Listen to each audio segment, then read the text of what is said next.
countries.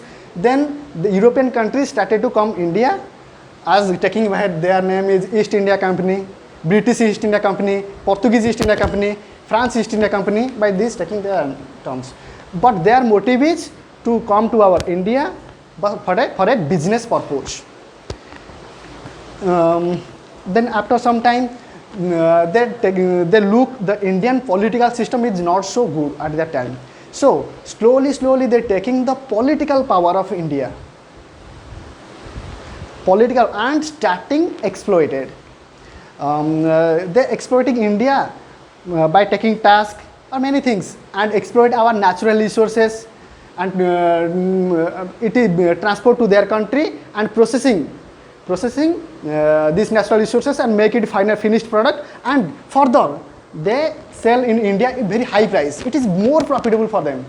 This process is continuing until 1947. That means till independence.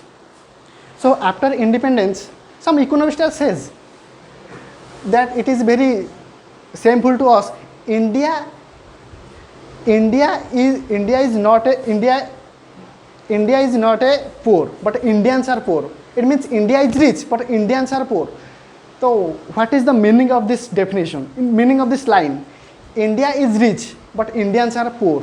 It is very interesting, because India is full of natural resources, but India do not have human resources and do not have technology to utilize that resources. So we are coming to the topic. After independence, India's population is increasing. Second, in that time, India is also highest population, second largest population of the world.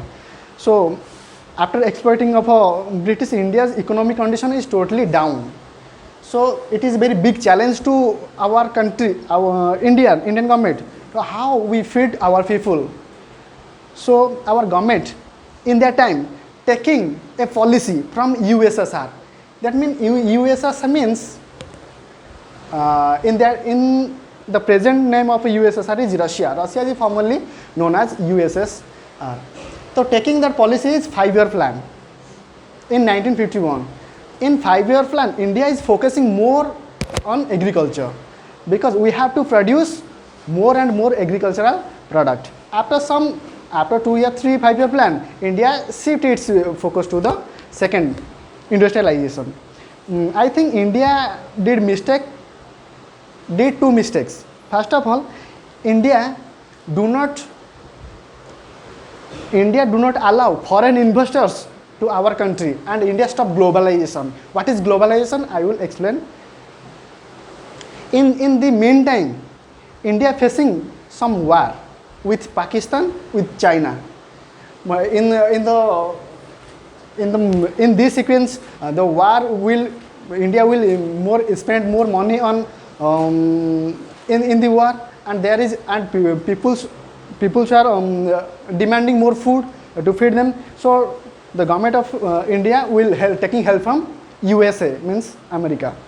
So also India is establishing more industries. There is a big problem shown in the year of 1991. What is the problem? Now the industry of India becomes collapse, and the economy is going to downward curve.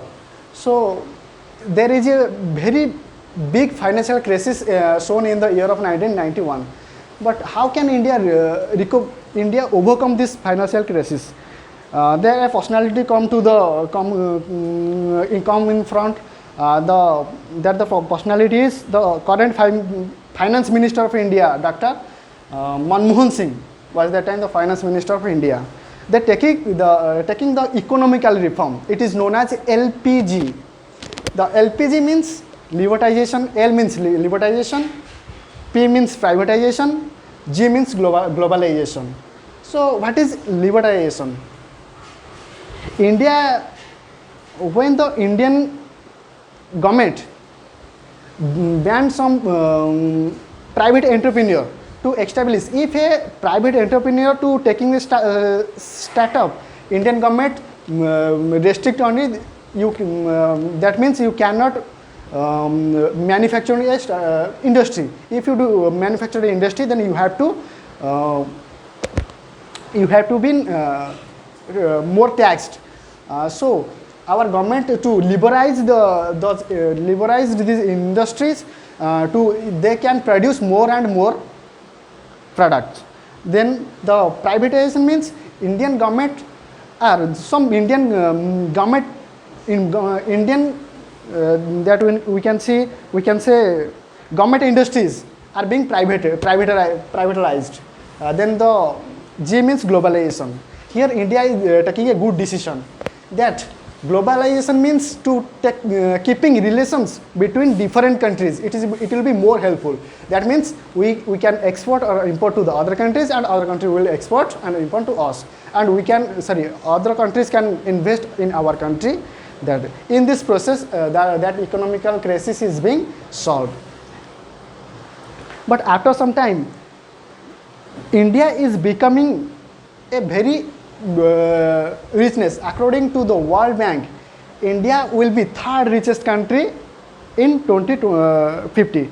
But my last topic is, what is the current challenges to Indian economy? India faced, what is the current challenges India faced today? It is the unemployment.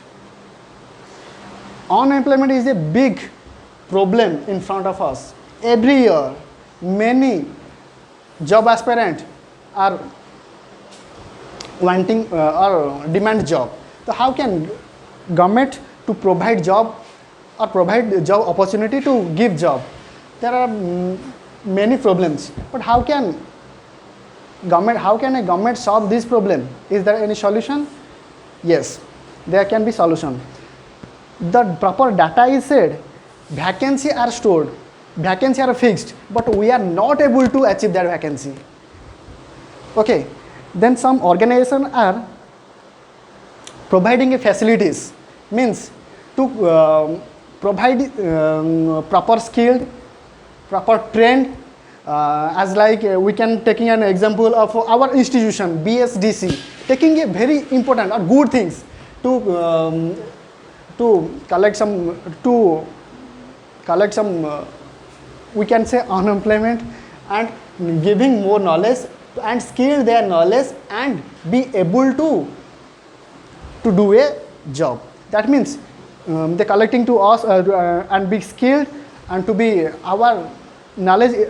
They skill our knowledge and they are fitting to their job. Then in this process, then the second thing is the rising population. In the census of 2011, the Indian population is approximately 121 crore. But the in the census of 2021, according to the census is not occurring to still date. I think it will be 135 crore. That means unemployment is rising till today. So if we are being able to be knowledgeable, then this problem can we solve. Okay, but that's all about. Thank you, sir.